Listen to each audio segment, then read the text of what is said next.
Bienvenidos a la muestra temporal dentro de lo que es el Museo del Sacher. La idea de esta muestra es justamente contar un poquito lo que es el campo, lo que es un campamento base, lo que es una campaña geológico-paleontológica y contar las distintas etapas de un campamento, las distintas locaciones y cómo es el proceso posterior a una campaña.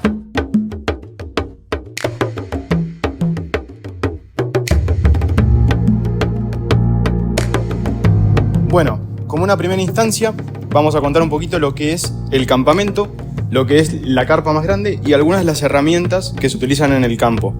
Una aclaración muy importante es que todo lo que van a ver en esta muestra es el máximo despliegue de un campamento, cosa que es muy difícil de realizar en el campo real. Normalmente uno arma aproximadamente la mitad o un poco más de la mitad de lo que van a ver en su totalidad.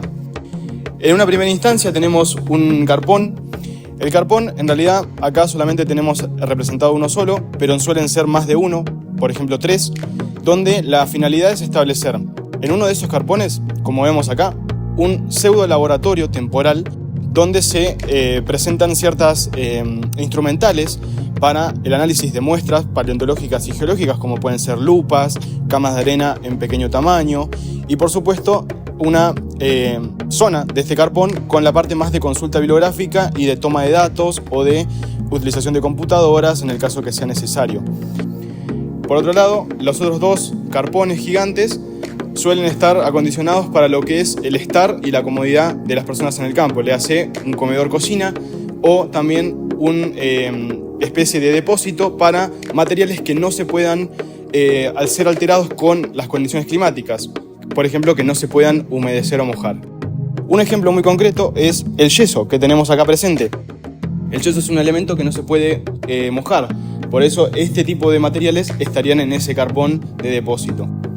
Y aquí podemos ver otras herramientas necesarias en el campo: palas de distintos tamaños, cortafierros, cinceles, mazas, martillos, pinceles, todo lo que hace a la excavación en sí para generar el espacio necesario y trabajar de la manera más cómoda en el campo y poder extraer esos materiales. Como mencionaba antes, el yeso es uno de los elementos para hacer bochones, sumado a el agua y tela de arpillera, que es justamente lo que le va a dar estructura al bochón, acompañado también de papel húmedo, que es justamente para proteger las piezas del yeso en sí. Otra alternativa a la arpillera, el yeso y el agua es utilizar vendas ya previamente preparadas. Esas vendas están mojadas en yeso, se las humedece nuevamente y se las coloca recubriendo al material fósil.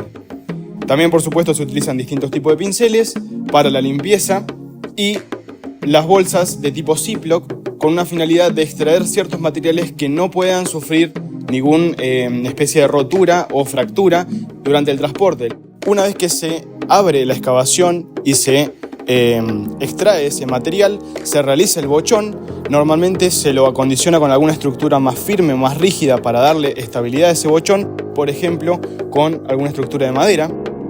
O en el caso que las piezas sean de pequeño tamaño y no requiera utilizar arpillera o yeso, se utilizan vendas previamente enyesadas. Bueno, como vemos acá, esto es una simulación de lo que sería una excavación.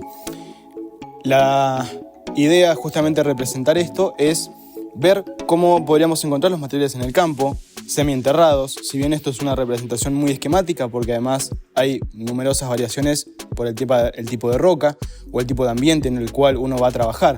Pero la idea justamente es representar un poco algunos materiales fósiles, como una vértebra, algunos moluscos, que podemos encontrar en el campo, y así es como lo encontraríamos en un ambiente natural, y que luego utilizaríamos las herramientas previamente explicadas para extraer este material y justamente hacer este tipo de estructuras que vemos acá.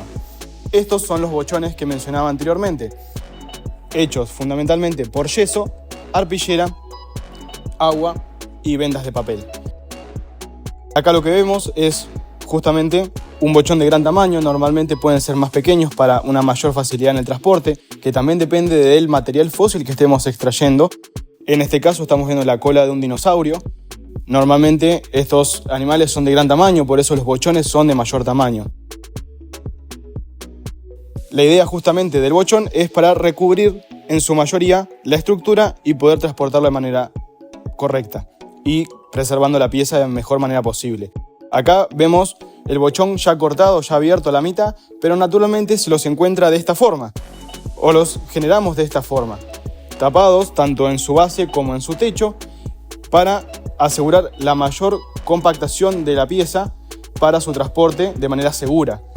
Una cosa muy importante a la hora de realizar estos bochones y estar trabajando en el campo es la vestimenta.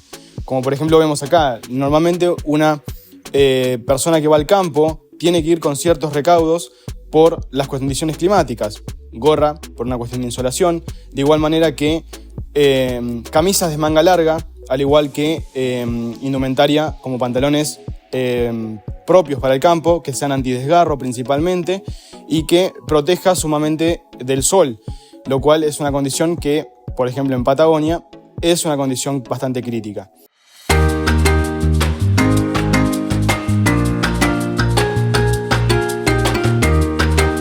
Bueno, otra de las zonas del campamento, como había mencionado antes, es la cocina o el comedor cocina, también como se lo conoce. Muy importante a la hora de volver del campo hacia el campamento base. En el caso de la cocina, normalmente presenta un carpón aparte, un comedor cocina normalmente diferenciado de los otros carpones y que justamente tiene la finalidad de albergar todo lo que es la indumentaria y los materiales necesarios para la cocina. En algunas campañas se llevan una mayor cantidad de elementos de cocina, en otras no. Eso varía de acuerdo a la cantidad de tiempo, al lugar donde se vaya y también incluso la disponibilidad del presupuesto para la campaña. Eso también es muy variable. Normalmente suelen ser pocas personas, aunque hay algunas campañas, digamos, multidisciplinarias que suelen ser con una mayor cantidad de gente. En compañía al carpón de la cocina y del comedor también encontramos otro carpón que es, como había mencionado anteriormente, para el depósito de ciertas herramientas o ciertos insumos dentro del campo que no deben verse afectados por cuestiones climáticas. Y es ahí justamente donde tenemos numerosas cajas, como podemos ver acá, de herramientas, solventes, pegamentos, cuestiones otras de cocina, incluso también nuevas herramientas para el campo en el caso de que haya algún estropeo de alguna herramienta, porque es algo posible en el campo. Y también normalmente cerca del campamento se encuentra la zona de las duchas, en el caso de que estén incluidas dentro de la campaña. Si bien esto está muy relacionado con la disponibilidad de agua que uno tenga en el campamento, la cual no suele ser muy abundante, a veces es bastante limitada. Entonces esto es destinado exclusivamente a ciertas ocasiones puntuales o a la mitad de una campaña de gran extensión temporal para justamente generar una mayor comodidad de las personas que van al campo. Bueno, para finalizar, este es un breve paneo de cómo sería un campamento base en una campaña geológico-paleontológica. Espero les sea de su agrado y que puedan visitar la exhibición y la muestra y hacer las preguntas que sean pertinentes o que les surjan mediante el recorrido. Muchas gracias.